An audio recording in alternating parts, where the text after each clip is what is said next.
Em setembro de 2022, a independência brasileira em relação a Portugal completou exatos 200 anos. Mais que uma data marcante, esse importante fato simboliza o início da formação do Estado Nacional Brasileiro. No entanto, a proclamação da independência não foi um evento único. Ela foi o resultado de uma série de articulações em várias esferas culturais, sociais e políticas.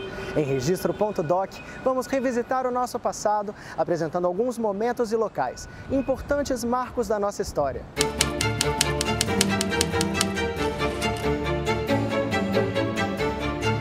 A Biblioteca Nacional, assim como o Estado Nacional Brasileiro Independente, possui mais de 200 anos de existência, tornando-se assim a mais antiga instituição cultural brasileira. Sua história começa junto à chegada da família real portuguesa no Brasil em 1808, que desembarcou com cerca de 60 mil peças, entre livros, mapas, estampas, moedas e medalhas. Assim, em 1810 foi fundada a Real Biblioteca. A partir de 1822 passa a ser chamada Biblioteca Imperial e Pública. Em 1876 passa a ser chamada Biblioteca Nacional. O prédio atual data de 1910 e em 1990 torna-se Fundação Biblioteca Nacional, sendo a 7ª maior biblioteca nacional. Sem dúvida, um valiosíssimo patrimônio da humanidade. Tudo que é escrito e conhecido acerca do período da independência nos revela que foi um processo, assim, de certa forma, linear. A gente sabe que as coisas não aconteceram exatamente assim, né, Luiz? De fato, Thiago, existe ainda uma narrativa que coloca o processo da independência enquanto um processo linear, mas hoje os trabalhos recentes, já há um tempo, na escrita da história do Brasil, têm enfatizado que foram independências do Brasil. Por quê? Porque aconteceu em várias províncias, naquele momento se chamava províncias e não estado, mas em vários lugares. Na Bahia foi uma data, no Rio de Janeiro outra data. E além disso, Thiago, existiu a presença de muitas outras pessoas que a história não revelou, como por exemplo, pessoas negras, pessoas indígenas, quilombolas, índios, protagonistas, ou seja, nesse processo. Exatamente, outros protagonistas na cena da independência, na cena política, que intervieram no espaço público desse período. Hoje, pensar o processo, a independência como um processo que se inicia um pouco antes mesmo de 1822, mas que vai até 1837, um pouco mais do período da regência do Brasil. Então, não é uma data específica, mas é um processo, e é um processo que ele não é linear, e que ele tem idas e vidas. Por exemplo, em 1825, que Portugal reconhece a independência do Brasil. Então, portanto, a independência do Brasil, ela tem vários tempos e vários protagonistas na sua Constituição. Quando você fala aí de várias independências, a gente pode considerar assim a transformação dos espaços públicos como uma independência também? Aí a gente precisa pensar o termo de liberdade, o termo de independência daquela época, daquele contexto. E sim, de alguma maneira, o termo liberdade e independência era um termo que se voltava mais para as liberdades individuais, exatamente porque existia uma Constituição de 1824 que garantia essas liberdades individuais dos cidadãos brasileiros, mas também a liberdade de identidade do ser brasileiro. E essa liberdade era diferente da liberdade do ser português. O elemento português é um elemento de distinção para a construção da identidade brasileira, dentro dessa construção do Estado e da nação brasileira. Por isso tentava se afirmar. E essa afirmação da identidade brasileira, o ser brasileiro, diferente do ser português, dentro da imprensa.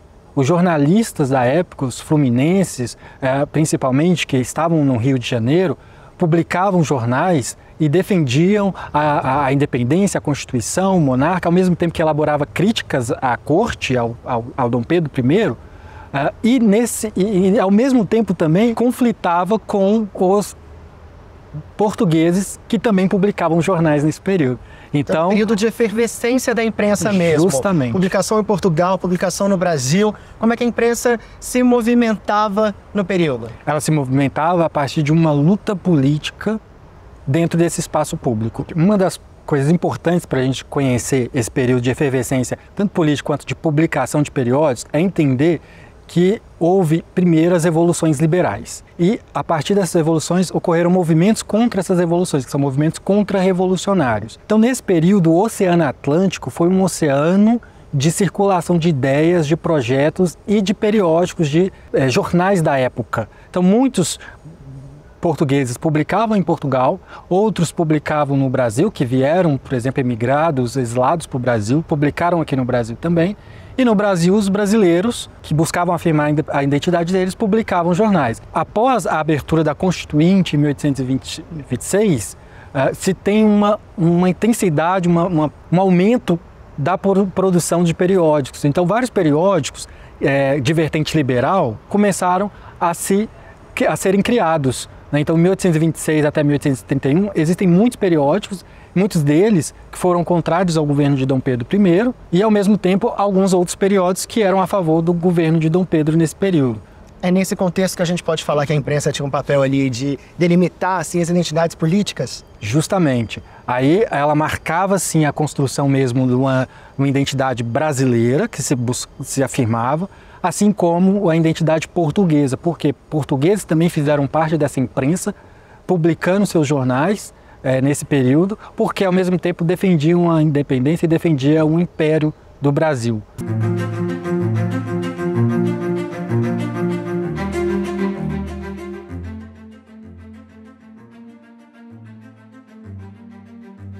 Hoje a Fundação Biblioteca Nacional é considerada pela Unesco a maior da América Latina. Seu acervo possui mais de 9 milhões de itens e aqui você encontra desde manuscritos raros, passando pelos mais antigos impressos do Império Brasileiro, até documentos de arquivos pessoais de grandes nomes das letras nacionais. Todo esse acervo nos leva para a grande descoberta de intensos debates na esfera pública do período, tamanha a história que esse rico acervo conserva. Espaço muito acolhedor para pesquisadores comprometidos com a história nacional. Outra entidade histórica fundada no mesmo período e com função estratégica para a preservação da identidade nacional é o Instituto Histórico e Geográfico Brasileiro, o IHGB. Fundado em 1838, pouco mais de uma década após a independência brasileira, o Instituto é um órgão fundamental que armazena importantes trabalhos com disponibilidade de acesso para pesquisadores da história e geografia do Brasil. Acessando o site do IHGB, temos acesso às revistas publicadas que visam divulgar a produção científica dos seus estudiosos.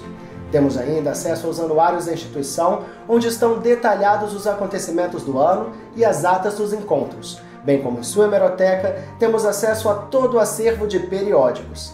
Piero, refletir sobre a independência do Brasil é muito mais do que entender esse processo, é entender que a nossa construção começou ali e ela não termina nunca, né? Não termina nunca. Existe toda uma discussão mais teórica de que se a nação é algo inato nosso, uma construção antropológica do homem, se ela é uma nação, uma imaginação construída socialmente.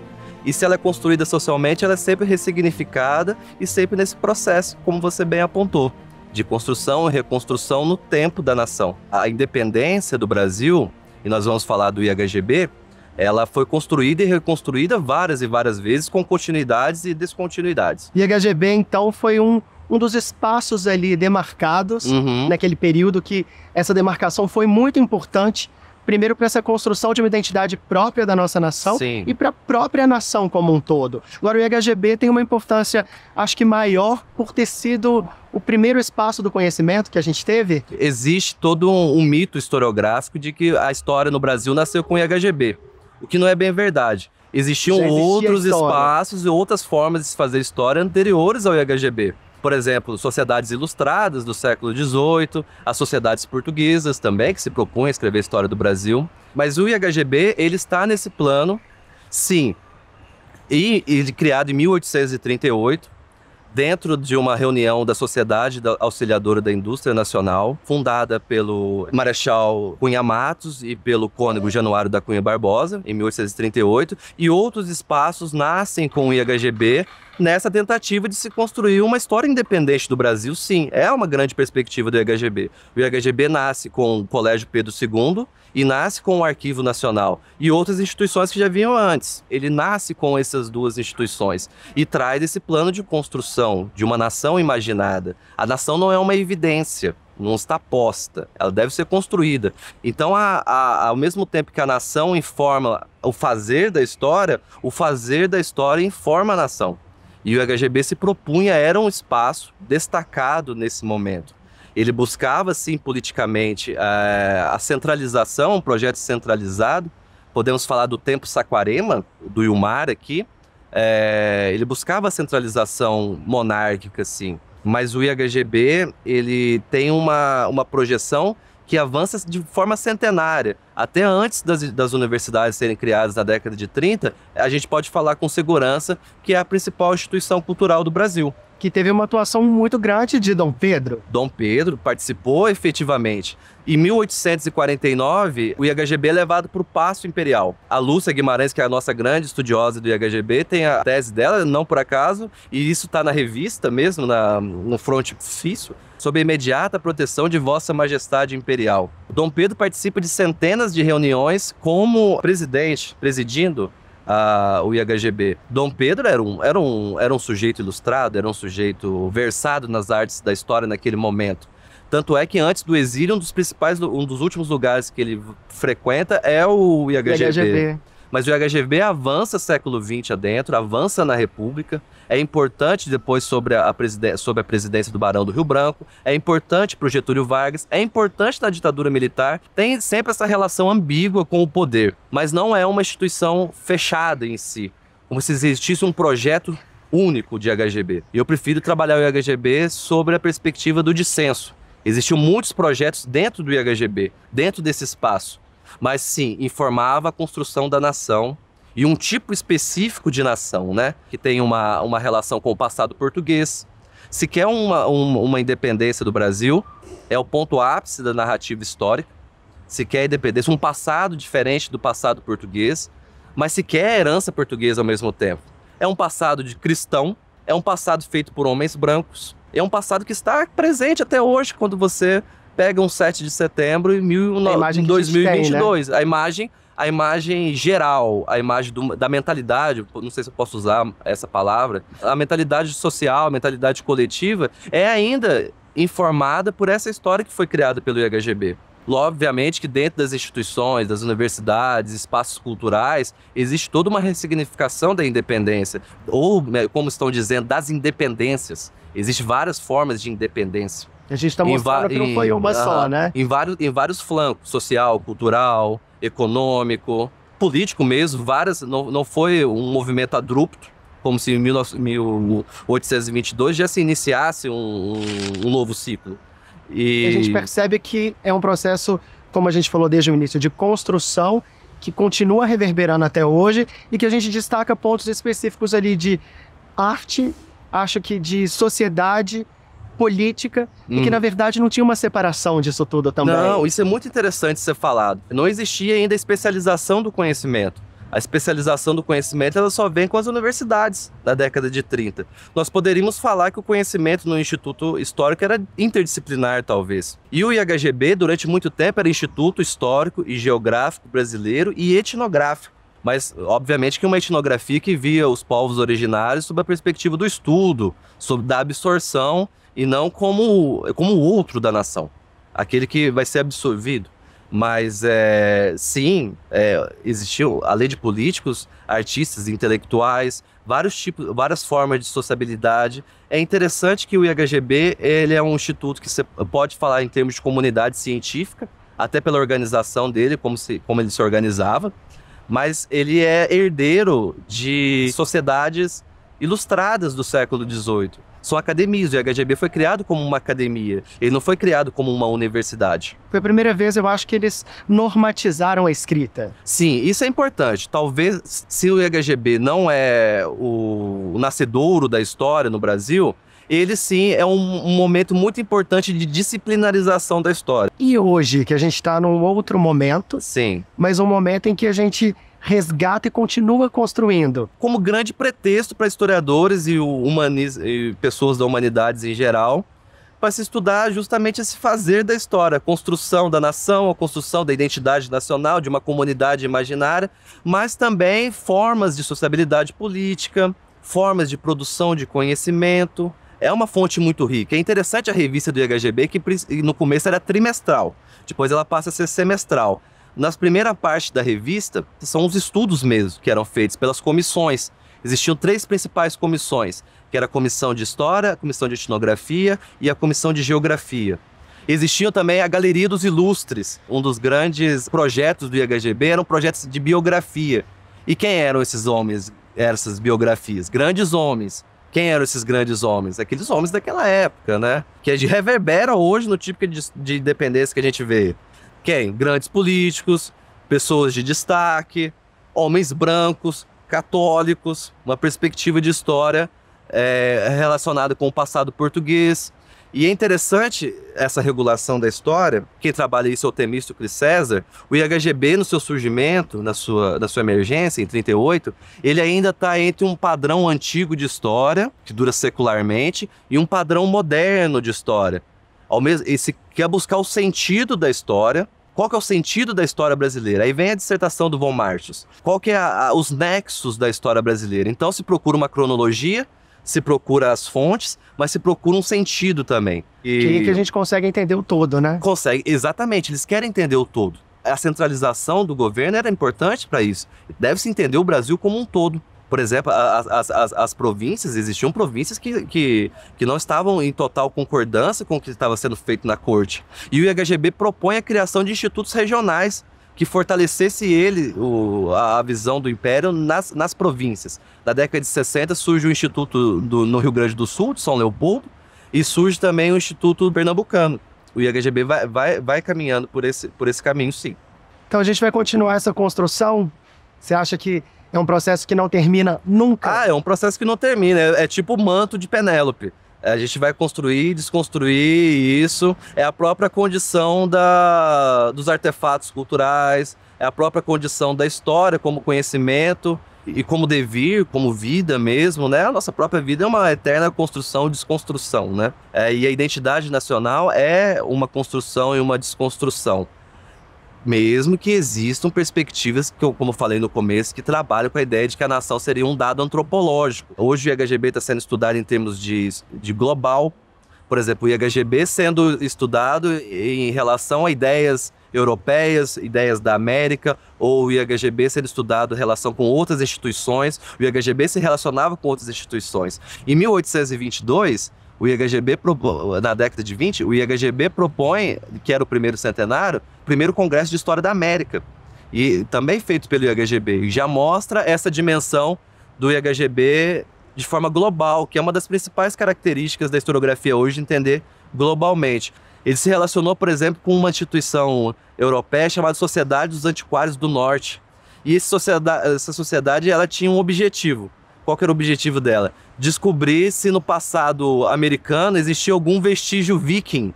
Aí ela se uniu ao IHGB, porque o IHGB também está procurando as fontes e a cronologia do Brasil. Será que as duas instituições em parceria conseguiriam ver um passado viking para o Brasil? Então já existia essa perspectiva. E o IHGB já está enfrentando todo o movimento decolonial, né? Porque é um conhecimento colonizado, é um conhecimento europeizado. Pode-se pensar a outra via também das apropriações. O IHGB também é apropriação, não que eles replicassem padrões europeus de forma passiva, mas já é uma questão decolonial, a questão das culturas de matriz afro, a questão do indígena, da violência com os povos originários, a questão das mulheres. São questões decoloniais, são questões recentes que essas fontes do IHGB, elas vão nos informar.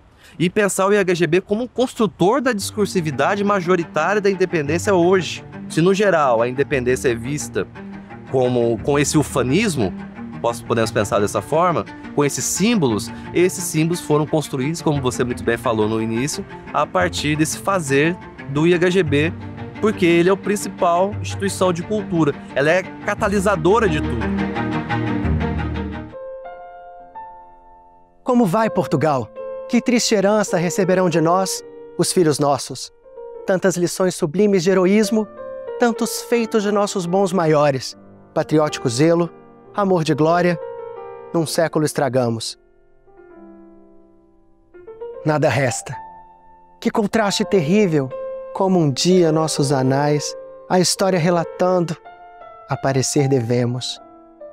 Com que opróbrio, com que desprezo as gerações futuras dirão de nós, julgando nossos fatos, era de corrupção e decadência. E o que fazemos nós a passos largos, marchamos para a queda. E que não haja um braço forte, um braço gigante, que entre nós se levante e sustente. Como as nações se elevam, se engrandecem e como, pouco a pouco, se degradam. Torna-se o povo escravo, os reis tiranos. Onde está Portugal? Nação que outrora do mar o cetro sustentava ufana e mandava seu nome a estranhos povos. A Espanha, que terror impunha a Europa, quando nela imperava Carlos V, o que é hoje, depois que este tirano sanguinário Filipe ergueu-se ao trono.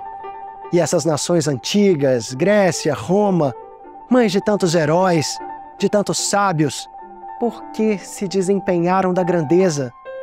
Por que a corrupção dos governantes até os cidadãos tinha passado? Nasce de cima a corrupção dos povos. Sim, os governos só são os culpados. Da queda dos impérios, maus exemplos são sempre seguidos pelos homens imitados. Quando à testa do Estado se apresenta um homem sem moral, falto de luzes, que as honras nacionais vende a lisonja, quem o circula imita seus costumes, e este, por sua vez, é imitado, até que de grão em grão, sempre descendo, a servidão ao povo contagia. Tudo perdido está, só a vergonha, só a miséria. O impróbrio, então, se espera.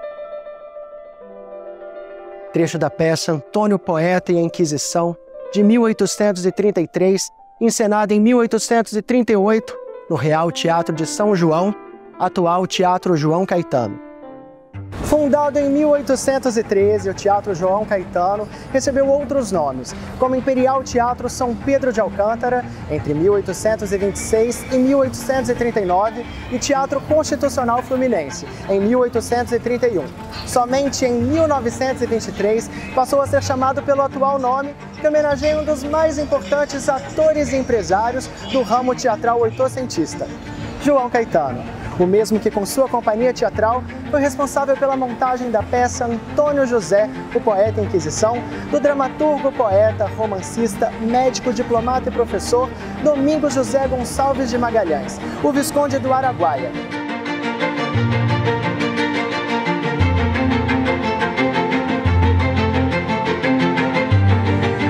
Ao longo da história deste teatro, importantes nomes da cena teatral brasileira percorreram esses palcos. Atores como Procópio Ferreira, Jaime Costa, Bibi Ferreira, Dulcina de Moraes, Grande Otelo, Fernanda Montenegro, Dercy Gonçalves, Paulo Gracindo, Paulo Altran, Laura Cardoso, Marília Pera.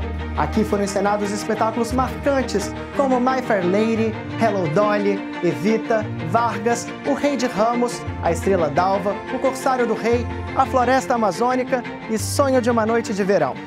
Josi, esse período do pós-independência é marcado pela consolidação de várias esferas públicas, e o teatro é uma delas. Como que você percebe esse momento? Esse momento, Tiago, é um momento de intensa disputa e de intensos atores diferentes disputando essa cena teatral. Por exemplo, quando a gente tem o processo, o desenrolar da independência, ainda no governo de Pedro I, o teatro já é um local tanto de sociabilidade política, que é, pensando aqui na cidade do Rio de Janeiro, na corte, né? O teatro, pensando aqui que a gente está falando do Teatro São Pedro de Alcântara. Então, é o teatro oficial do lugar. É o prédio principal, é onde as pessoas vão, é o lugar que é o principal teatro que a imprensa, os jornais da época vão comentar. Então, a gente vai ao teatro nesse período não é só para assistir a peça.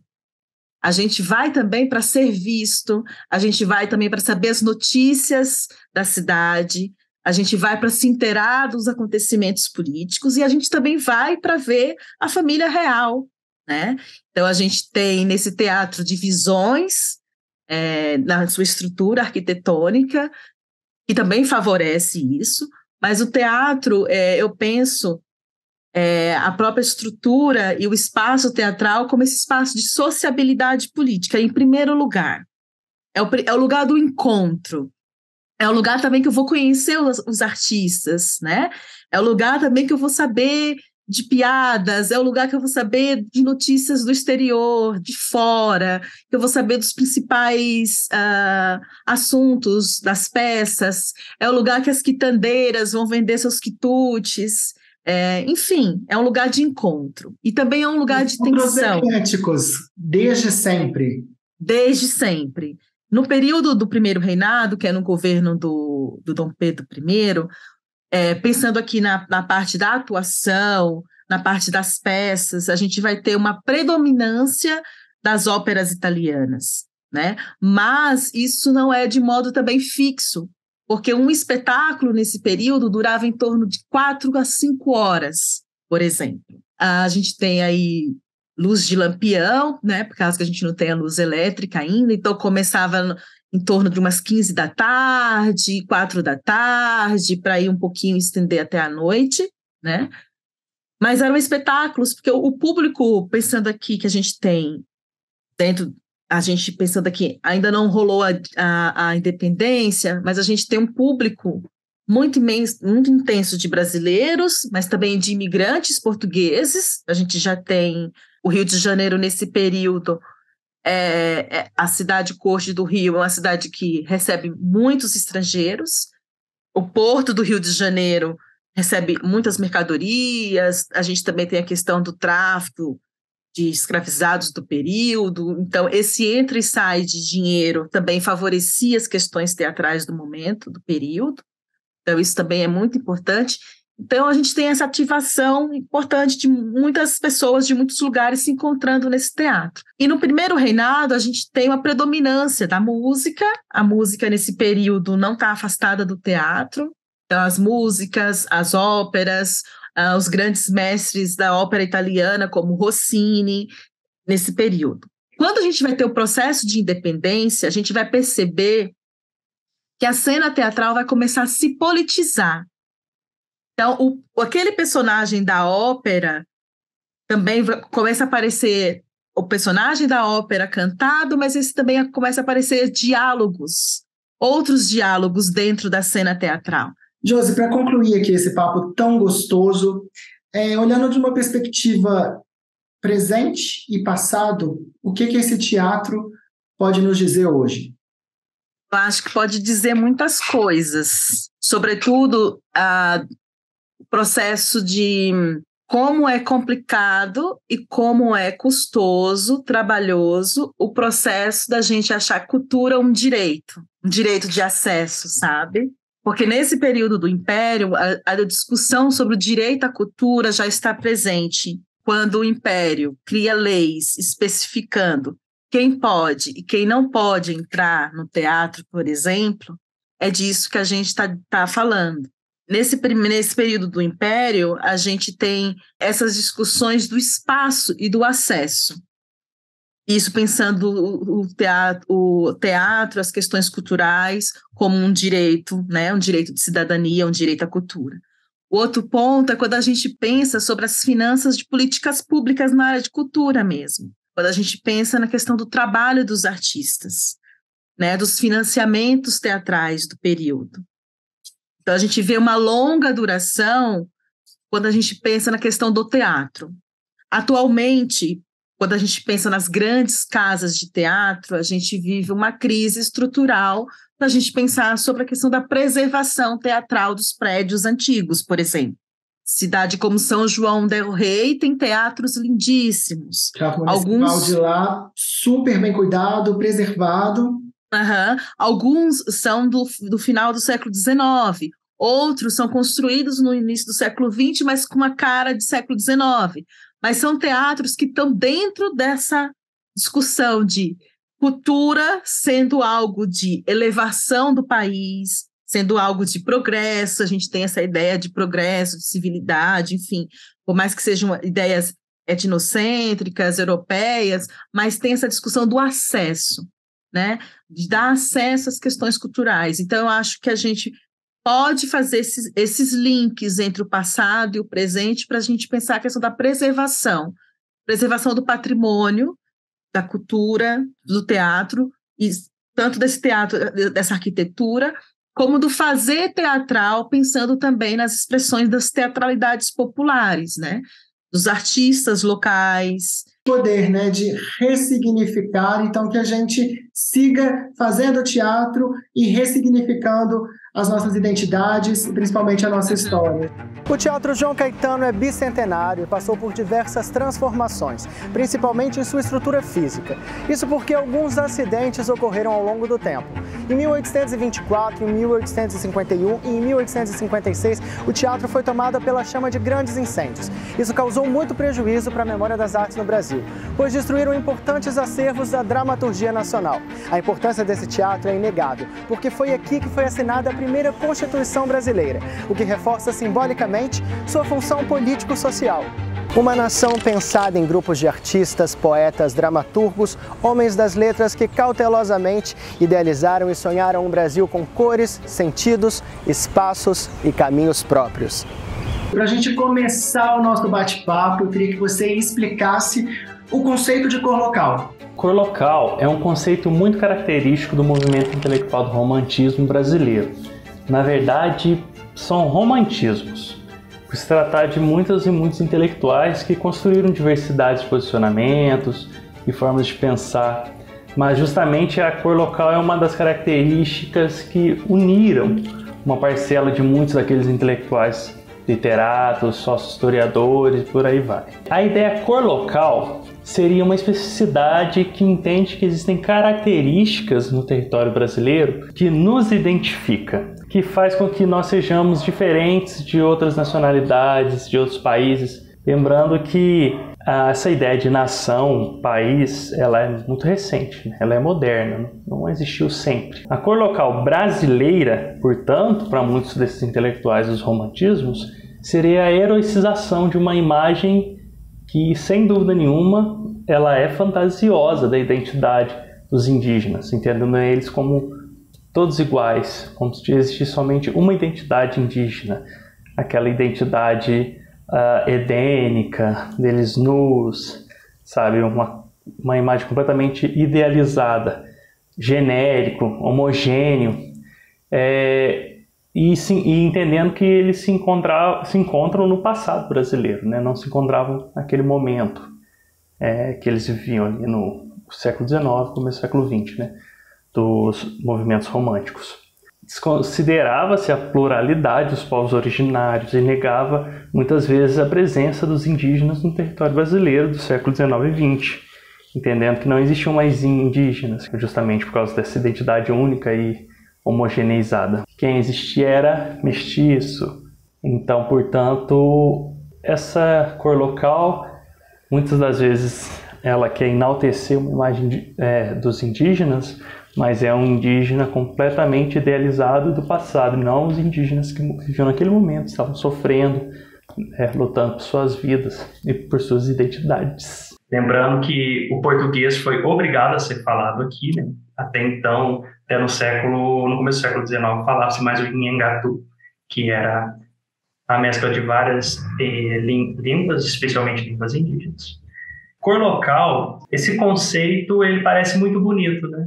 Mas, na verdade, isso era uma dança entre questões locais, que davam identidades locais, e uma vontade de participar daquela ideologia que tomava muitos países do globo ocidental, de criar um Estado-nação, de fazer parte da civilização, do progresso. E essa ideia de criar uma identidade nacional, ela pode ser muito opressora. Afinal de contas, tentar caracterizar todo o território gigantesco como o nosso, que possui uma grande diversidade de culturas, de pensamentos, de etnias, a partir de algumas especificidades, só para fazer parte desse jogo internacional do nacionalismo, pode ser bastante opressor e violento, né? Pode ser um esforço de homogeneização muito violento, como de fato foi. tanto a cor local como esses romantismos plurais que você explicou tão bem para a gente, eles foram extremamente importantes para esse fortalecimento de uma identidade própria brasileira que estava acontecendo naquele momento. E eles não são orgânicos, eles são bastante artificiais, no sentido de que é um pensamento de uma parte da elite intelectual brasileira do século XIX, né, sobre tentar construir essa identidade nacional. Veja que eu não coloquei no plural, né, não são identidades, né, no sentido justamente de criar uma identidade nacional. Assim que houve o processo de independência, que foi bastante violento, que existiam vários grupos com interesses diferentes, mas assim que ele ocorreu, principalmente por uma vontade da elite deste território que a gente passou a chamar de Brasil, em manter certos privilégios, por isso, o processo de independência, assim que ele ocorreu, pensou-se, isso a gente consegue compreender através das várias cartas, José Bonifácio, por exemplo, muitos outros, na época, que estavam dentro desse jogo político, desse emaranhado, né, intelectual, político, social. Então, havia um interesse em manter esses privilégios da elite e no medo de haver uma desassociação do território nacional, de ocorrerem processos de independência. Porque o Brasil era visto, como de fato era, como um grande sertão. Sertão significa desertão, ou seja, pequenos grupos de populações aqui e ali muito espaçados, com identidades, culturas muito diferenciadas. Isso era visto pelo poder central, pela a nova monarquia, como uma ameaça de conflitos, uma ameaça de repartição do território. A criação de uma identidade nacional, ela vai nesse sentido. Ela não, eu chamo ela de artificial nesse sentido, né? Para tentar aglutinar, converger essas populações num sentimento de pertencimento a uma nação, a um Estado, algo que era muito recente. Não se existia identidade de brasileiro até então. Aqueles que viviam nas colônias ou no posterior império português se viam como portugueses das Américas, no máximo como pernambucanos, baianos, né, a identidade da província, mineiros. Eles se viam como pertencentes ao Estado português, portanto, portugueses das Américas. Estou falando dessa elite, né? Claro que aí eu não estou falando das etnias indígenas, cada uma constitui as suas sofisticações locais, culturais, sociais. Tinha identidades muito bem definidas também, né? Muito bem definidas, com certeza. São os povos originários, né? Antes das invasões dos europeus, eles estavam profundamente enraizados, né? Talvez seja essa uma ótima palavra, né? Eles muitas das culturas veem que eles pertencem à terra e não o contrário, né? Ou seja, tinham criado toda uma estrutura extremamente complexa e sofisticada para poder... Jesus, a gente percebe muitos movimentos paralelos nesse período pós-independência. Quais deles você poderia destacar? Eu acho que essa sua pergunta é muito interessante, até para a gente aproveitar e fazer uma certa desconstrução, uma certa forma lógica, racionalista, que a gente tende a pensar, bastante ligada ao Descartes nessa época, né? Essa é uma delas, né? O racionalismo. Nenhuma ideia, movimento, pensamento, ele se interrompe e começa outro. A gente tende a pensar assim em caixinhas, né? Isso faz muito parte desse racionalismo que a gente tem em mente. Mas, na verdade, eles continuam, se renovam, são ressignificados. Eles sofrem, eles são acrescentados, né, a outras realidades. Assim como a gente sabe que seria impossível uma infinidade de ideias interessantíssimas que são muito atribuídas aos europeus, mas que eles adquiriram, pensaram a partir ou com ou dos povos originários, das etnias africanas, né? E na verdade existe, como eu posso dizer, existe uma autoria compartilhada em muitas dessas ideias, ou essas ideias foram ressignificadas por eles e depois eles atribuíram como se fosse parte desse grande mundo civilizatório branco, cristão, ocidental, né? E o racionalismo é um deles, o humanismo é outro, o próprio iluminismo. Eles ainda estavam efervescentes, se contrapondo, se colocando antagonizando os romantismos, dialogando com eles. E nessa mesma época começamos a ter alguns outros movimentos intelectuais muito importantes para nós, como o próprio marxismo, né? Marx estava vivo nesse período, o Darwin, o Spencer, que posteriormente o trabalho deles foi ressignificado como o darwinismo, o spencerismo social, né? E outros destes. Agora, durante o nosso papo, você falou aí que esse processo nacionalista, de uma construção de uma identidade própria, de um patriotismo recém-formado, não foi um movimento muito tranquilo. Ou eu estou enganado? Com certeza você está certo. Isso faz parte de uma determinada ideologia ocidental moderna que eu quero dizer, desde a construção dessa ideia de modernidade a partir do século XVI, das invasões dos europeus aqui, né, que essa é uma outra desconstrução que precisamos fazer, né? Não tem nada de descobrimento, né? Os povos estavam aqui estabelecidos há mais de 15 mil anos. Então, existe uma certa ideologia da civilização, do progresso, direcionada pelos brancos, como se eles fossem superiores, né? Como se existisse a grande mitologia da fusão de 3 raças, onde eles fossem superiores e estavam ali carregando aquilo. Isso não passa de um artifício, isso é bastante falso. Existe uma infinidade de culturas extremamente sofisticadas e simplesmente diferentes, né? Então, para essa ideologia da identidade nacional singular e não plural, para essa ideia da civilização homogeneizada, do progresso, bem, entre aspas, progresso é sempre para alguém, não necessariamente para todos, se não for um progresso solidário, inclusive, né? Então, essa ideologia ela foi muito impositiva, essa ideologia da identidade nacional, porque começaram a se criar, a se fortalecer o que parece muito natural para a gente, mas não é, que são os Estados-nação. Essa ideia de Estado, nação, pátria, país, estava em construção justamente naquele momento, no século XIX. Não existiu desde sempre, né? Parece tão natural a gente viver essa realidade, mas é ali que isso estava se criando, né? Os países se antagonizando, disputando territórios, e para isso eles se afirmando: olha, possuímos tal identidade, você possui tal identidade. O que é ser um português? O que é ser um brasileiro? Então, é colocado de forma não muito orgânica a maior parte desses elementos, eles são impostos.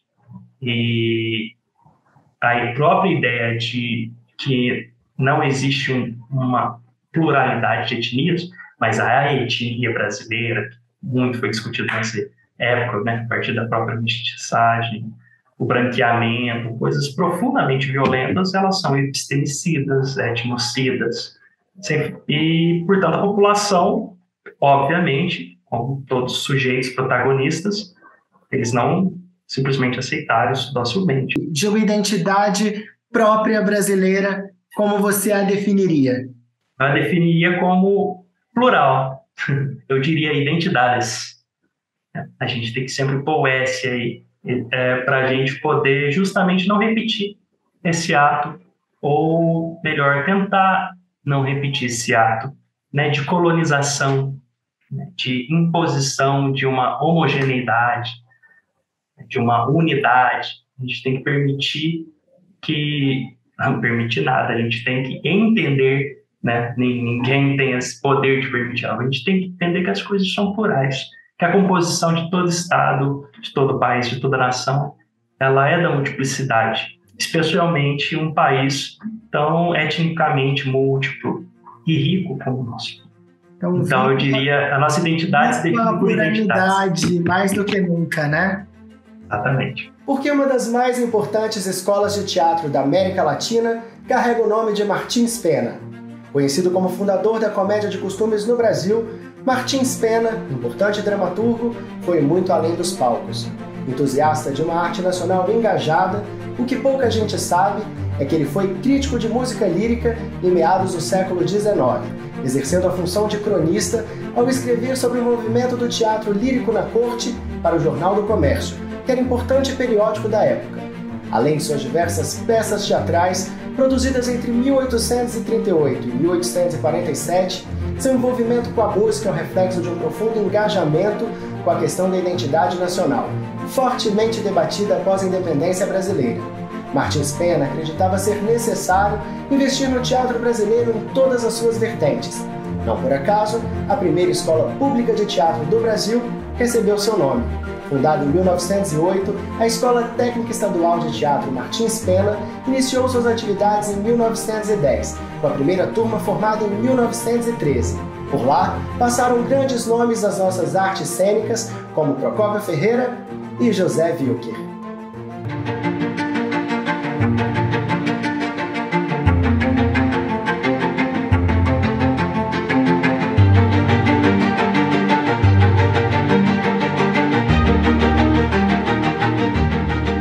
Terras da minha pátria, eu vos saúdo.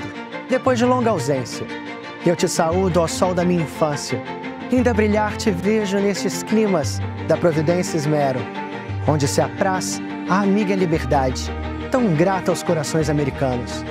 Minha terra saudosa, terra de minha mãe, como és tão bela, se em ti não venho achar da Europa o Fausto, pelo suor dos séculos regado, também não acharei suas misérias maiores que o seu brilho. Verdes montanhas que cercais meu berço, como sublime sois, como sois grande. Trecho do poema de Gonçalves de Magalhães, saudação à pátria à vista do Rio de Janeiro no meu regresso da Europa, em 14 de maio de 1837. É possível parar o tempo? Ainda não, mas acho que é possível preservar a identidade própria de um tempo num espaço que, por sua vez, resgata e preserva memórias. Em 1808, quando a corte portuguesa saiu de Portugal para o Rio de Janeiro, ela trouxe consigo um projeto de transformar a cidade em referência cultural. Para que isso fosse possível, foi necessário criar espaços dignos da ciência, da dramaturgia, das belas artes. À altura desses ideais, a força do que sobrevive aos tempos.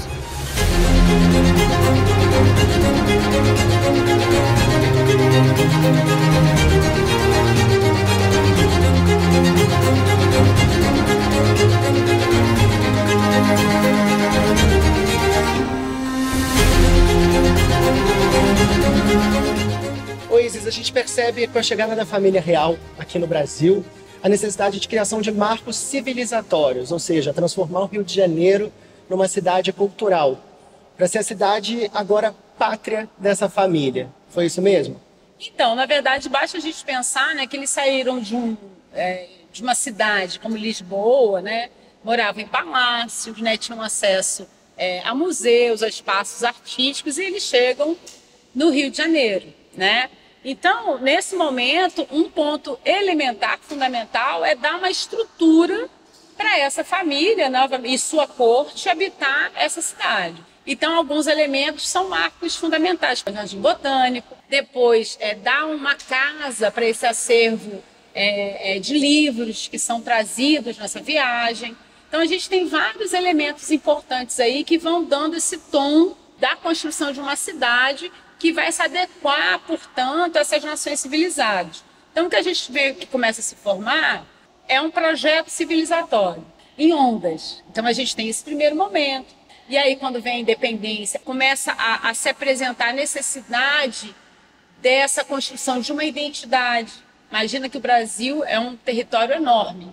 Esse projeto de identidade ele é fundamental para a gente não perder território. E aí, é um projeto que foi sendo construído, né? Exatamente. Vai mudando um pouco. Então, quando a gente chega, por exemplo, no segundo reinado, isso vai ter um outro tom. A gente acabou de passar pelo período regencial, várias revoltas, tem a maioridade do Pedro II, para já tentar dar esse tom de unidade, e a ideia é aprofundar esse projeto de nação. Então, o que vai ser feito? Vocês viram a questão do IHGB, ou seja, como é que a gente constrói uma identidade nacional se a gente não tem uma história? Então, é fundamental coletar documento. Depois de coleta desse documento, que história é essa desse Brasil? Ele preservar para progredir? Exatamente, preservar para a gente poder escrever essa história, porque ela não existe até então. Então, é um projeto a ser construído mesmo. E aí depois, o principal é divulgar. Então, a gente tem a construção do Colégio Pedro II, os primeiros manuais de história que são usados naquela instituição. Nesse projeto, a gente tem uma outra vertente que também é fundamental, que é a arte. É dar visualidade a essa história. Aí que entra, então, a Academia Imperial de Belas Artes. Exatamente. A Academia Imperial de Belas Artes ela vai ser criada, né, como decreto um pouco antes. Já havia, obviamente, se percebendo a necessidade do Brasil ter uma produção de arte e também a educação, o ensino voltado para a formação de artífices, até para o desenvolvimento da cidade, de artistas também. Mas é no segundo reinado que ela ganha efetivamente uma grande atenção, porque se observa ali, e não de uma forma maquiavélica, como se fosse uma ferramenta de construção dessa identidade, mas se percebe ali tanto os artistas, os diretores, quanto, inclusive, esses ministros, essas pessoas que estão, o próprio Pedro II, percebe nessa instituição um elemento importante nessa construção dessa visualidade. Um pouco antes de a gente chegar a 1860, o diretor dessa Academia Imperial de Belas Artes, ele vai trocar cartas com um pintor jovem que está em formação lá em Paris, que é o Victor Meirelles, e nessa carta ele vai dizer para o Victor Meirelles o seguinte: olha, tem uma ideia muito boa para você. Por que você não pinta o ato fundador dessa nação? Então, aí ele fica com aquilo e fala assim, como? Olha, você pode inclusive usar como fonte dessa ideia, dessa pintura, a carta do Pero Vaz de Caminha, que tinha sido publicada lá por 1817. E aí ele vai dar essa ideia para o Victor Meirelles, e o Victor Meirelles, lá em Paris, começa a pintar a primeira missa no Brasil. Ou seja, a ideia veio do diretor da Academia Imperial de Belas Artes. E ele, lá em Paris, começa a pintar. E aí, quando vem os primeiros esboços da tela, elas já são expostas aqui, já ganham assim, uma grande notoriedade. E aí que a gente percebe também que aquela separação ali de arte, política, história não existe mais. Está tudo muito intrínseco. Então, o Victor Meirelles é um homem do seu tempo. Então você imagina, a gente está num momento histórico que tem a criação do HGB, onde há um interesse da construção dessa identidade comum. Ele recebe uma carta do diretor da Academia Imperial falando para ele pintar essa certidão visual da construção dessa nação. É óbvio que ele vai. E ele vai pensando que ele, inclusive, é um pintor histórico. O problema é que pintor histórico, nesse momento, pode ser um pintor de mitologia, um pintor de uma história religiosa, bíblica. Agora, nesse momento, no Brasil, a gente efetivamente tem pintores que se ocupam de temas históricos, porque é nesse momento que a gente tem a formação de um projeto de construção de uma escrita de uma história no Brasil. E aí ele vai e pinta. Além de ter esse projeto que é maior do que um projeto artístico, o Victor Meirelles consegue expor, é o primeiro brasileiro a expor no Salão de Paris, e ele é premiado. Então, além disso, ele já chega com essa... Todo mundo vai querer ver, né, essa tela do primeiro artista brasileiro que conseguiu expor em Paris. Então, essa identidade que veio sendo construída já ganha visibilidade. Exato. Já leva realmente o que é essa nova nação. Exatamente. É óbvio que quando a gente olha a tela também, a gente percebe que tem uma narrativa ali, que é uma narrativa que coroa, né, que coloca no centro da tela esse que é um projeto civilizado, mas é uma civilização que perpassa pela matriz europeia. É ela que traz a civilização para essa história do Brasil. E a gente vê o moldurado ao lado, os indígenas, mas numa posição de contemplação, não de conflito, de subalternos a essa história. Então tem uma narrativa ali que não é uma narrativa diferente da que tinha no Instituto Histórico e Geográfico Brasileiro. Então isso tudo, ela se alinha. Então o que o Victor Meirelles vai fazer? Ele vai pegar uma outra tela, que é chamada A Primeira Missa em Kabyle, do Horace Vernet, né, que é um francês. Ele vai pintar também uma primeira missa, alguns anos antes. E a tela central, a parte central, onde tem a celebração da missa, é uma citação direta a essa outra missa, que também se ocupa de criar uma celebração numa terra considerada até então não civilizada. O Vernet falando dessa colonização francesa lá no norte da Argélia, e o Victor Meirelles aqui criando essa identidade brasileira para o Brasil. muito importante, né? Que a arte realmente ganha esse contorno aí de criação mesmo. Eu acho que a arte sempre teve esse papel, continua tendo, não é à toa que a gente está discutindo isso, né? Levando esse conhecimento através da arte. A gente tem outras telas que também contribuíram com essa criação dessa identidade própria? Temos, assim, eu acho que, volto a lembrar que eu acho que é importante que a primeira missa, ela vai ser a grande tela, a tela fundadora, até porque ela se dedica a pegar esse momento de fundação fabulado, construído de Brasil. É o símbolo, então? É um símbolo. Agora, tem outras que também vão ter uma importância. Basta a gente pensar, se a gente pensa na descoberta do Brasil e vem a imagem da primeira missa, se a gente pensa no grito do Ipiranga, no 7 de setembro, vem o brado do Ipiranga do Pedro Américo, que é lá de 1888.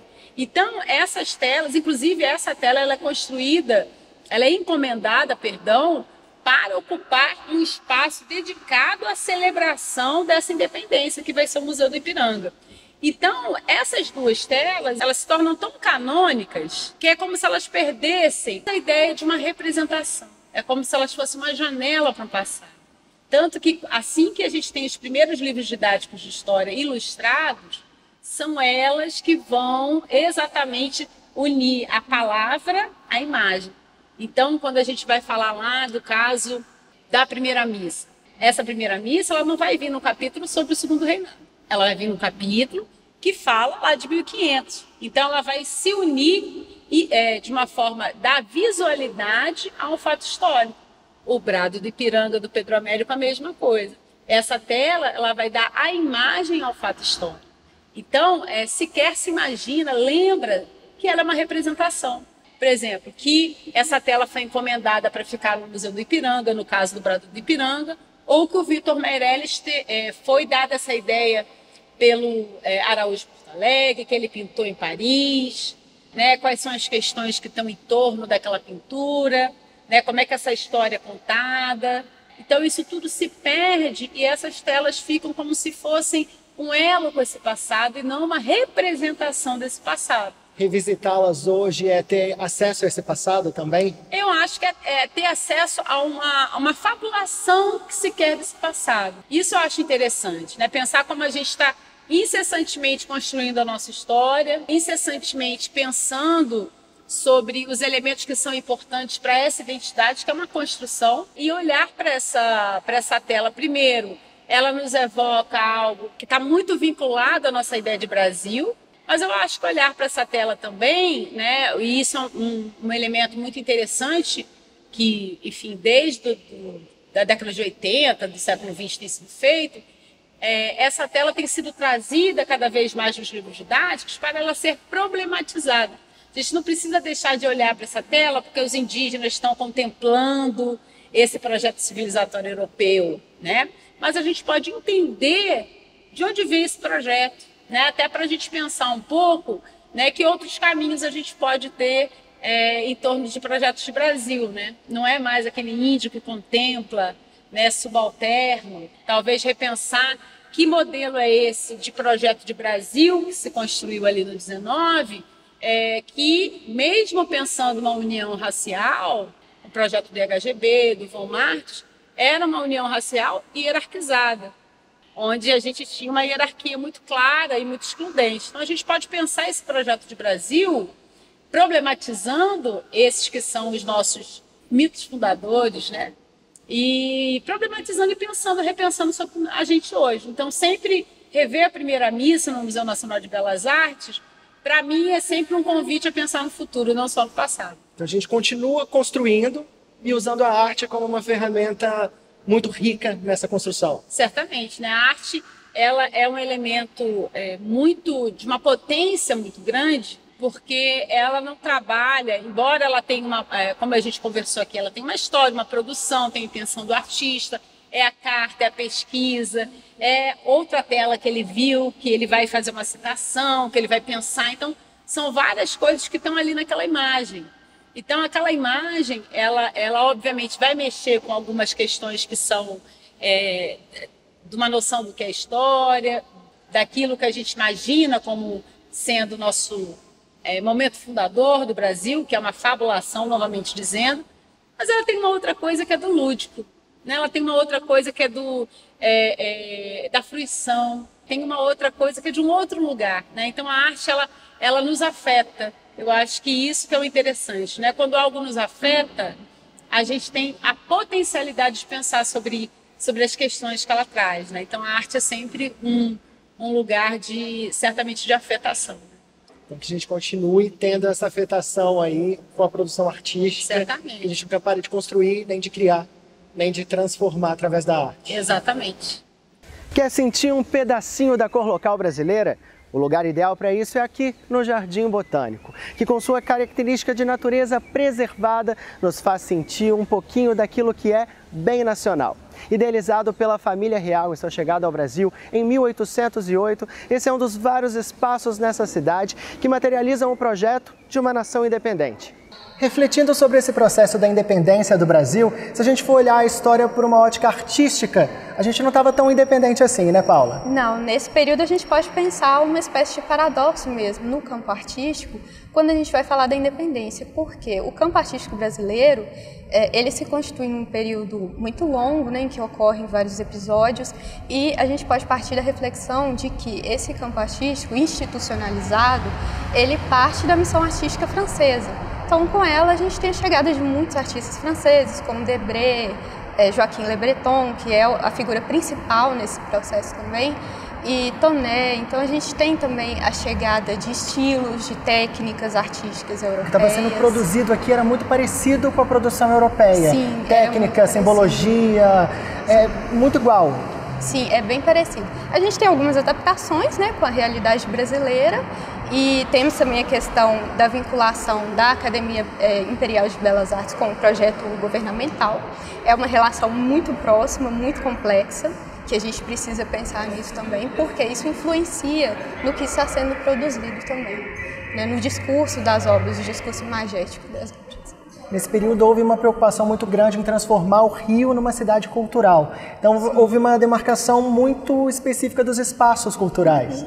E também, além disso, eu acho que se investia na produção dos artistas, na formação desses artistas, propiciar que eles tivessem também acesso à escola, à formação fora do Brasil? Sim, a Academia Imperial de Belas Artes já fazia isso, né? Essa relação muito próxima com o governo.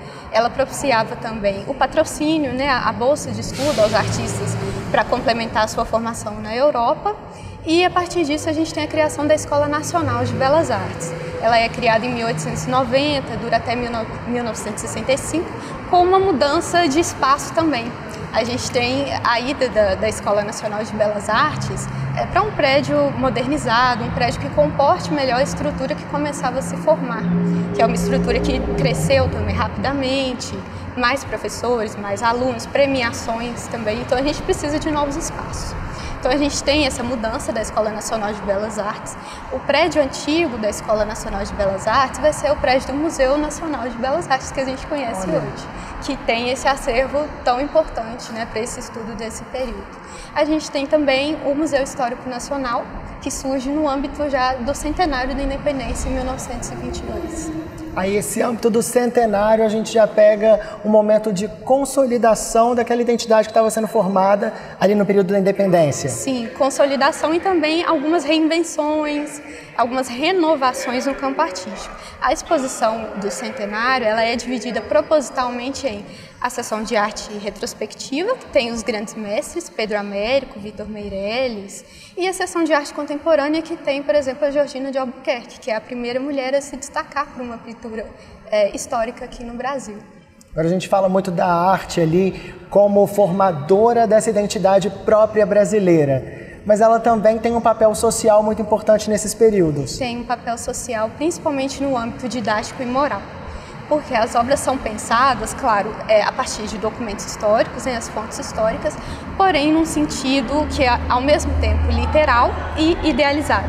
A gente tem essas intervenções idealizadas, gloriosas, né, que tendem a glorificar o passado brasileiro. E essas obras, quando elas chegam ao público, elas têm a função de realmente apresentar o passado brasileiro como um passado glorioso, um passado em que não houve houve vitória apenas, né? Então é interessante a gente pensar por esse âmbito, porque é essa memória que chega até os dias de hoje também. A gente está viajando muito aí para o passado. Eu quero vir agora fazer esse paradoxo mesmo aí das produções, os registros artísticos do período hoje em dia. O que mudou, o que está igual, o que a gente trouxe desse período para as produções contemporâneas? A gente pode pensar em 3 marcos temporais. A gente tem 1822, 1922, 2022. Então, o que é interessante a gente pensar são 3 pontos que eu acho que a gente poderia destacar. O primeiro é que é legal a gente pensar, olhar para essas produções e pensar qual é a nossa relação com essas produções. Será que nesse período essas produções elas vieram mesmo de um uso analítico, um uso crítico dessas fontes históricas? Será que elas tendem a idealizar? É interessante a gente ter esses questionamentos, essas problematizações. E hoje com mais informação, né? Sim, com mais informação. Então hoje a gente tem o papel da curadoria também, né? A gente tem visto muitas exposições, muitos eventos no geral que remetem à independência, ao bicentenário também, em 2022. Então a curadoria ela tem um papel central nesse processo, porque ela é uma democratizadora de conhecimento, no caso o conhecimento histórico. Então, quando a gente vai pensar a curadoria, não apenas historiadores, artistas, gestores culturais, mas a própria população. A gente pensar o que é a independência, como que a gente vai falar dessa independência e como que a independência chega ao público. Porque quando ela chega ao público, ela circula, ela produz opiniões favoráveis, desfavoráveis também. Imagem é muito forte, né? Sim, imagem é muito forte. Então a gente teve esse ano exposições muito interessantes aqui no Palácio das Artes também. Na Fundação da Biblioteca Nacional também a gente teve uma exposição que fez esses percursos históricos, questionando, propondo esses novos questionamentos, novas problematizações e também novas artes. A gente teve artistas contemporâneos que vêm com as produções recentes que tendem também a trazer esse passado, fazer a gente refletir sobre esse passado. O que permaneceu e o que precisa mudar, principalmente. A gente tem essas permanências que tendem a ser idealizadas, né? A gente tende a imaginar muito esse passado glorioso, porque a gente vem de um processo muito longo, né, sob essa visão de um passado glorioso. Então, o que esses artistas têm feito hoje também é questionar, pegar obras, por exemplo, pegar as obras de Pedro Américo, de Vitor Meirelles, fazer intervenções, por exemplo. É uma ideia também que pode ser muito proveitosa para a gente pensar o que foi, o que é e o que será daqui para frente. É esse viés atemporal da arte, né? Sim, o viés atemporal da arte. Aí a gente começa a pensar também no âmbito social, né? Porque quando o âmbito artístico muda, essas exposições chegam de modos diferentes, propõem questionamentos diferentes, a gente tem uma mudança social também. Então é muito importante a gente pensar como comunidade, né? Como sociedade também nesse sentido. A arte mesmo como ferramenta de transformação social. Ferramenta de transformação social, exatamente. Não mais como um papel didático, né? Um papel moralizante, principalmente porque era um papel muito limitado, né? Ideias escolhidas para aquele propósito. Então hoje a gente tem essa oportunidade realmente de repensar todo esse imaginário e realmente definir o que precisa ser levado adiante e o que precisa ser deixado num lugar de análise crítica realmente, né? Para a gente produzir até mesmo novos estudos em várias áreas do conhecimento. É isso, que a arte continue eclodindo aí esses questionamentos e essas resoluções. Sim. Né? Ao longo desses 4 episódios, discutimos sobre os processos de independência do Brasil, problematizando como este evento mobilizou diversos espaços públicos: a imprensa, o teatro, a literatura e as artes visuais. Mas a nossa jornada não termina aqui. Para continuar viajando com a gente, segue a dica. O Instituto Moreira Salles disponibiliza parte de seu acervo fotográfico e iconográfico em domínio público. Então, muito do que apresentamos no registro.doc é possível experienciar em imagens. Acessar o Rio de Janeiro, então capital do Império no período que visitamos aqui, é ou não é uma boa ideia? A gente se encontra na próxima temporada. Tchau!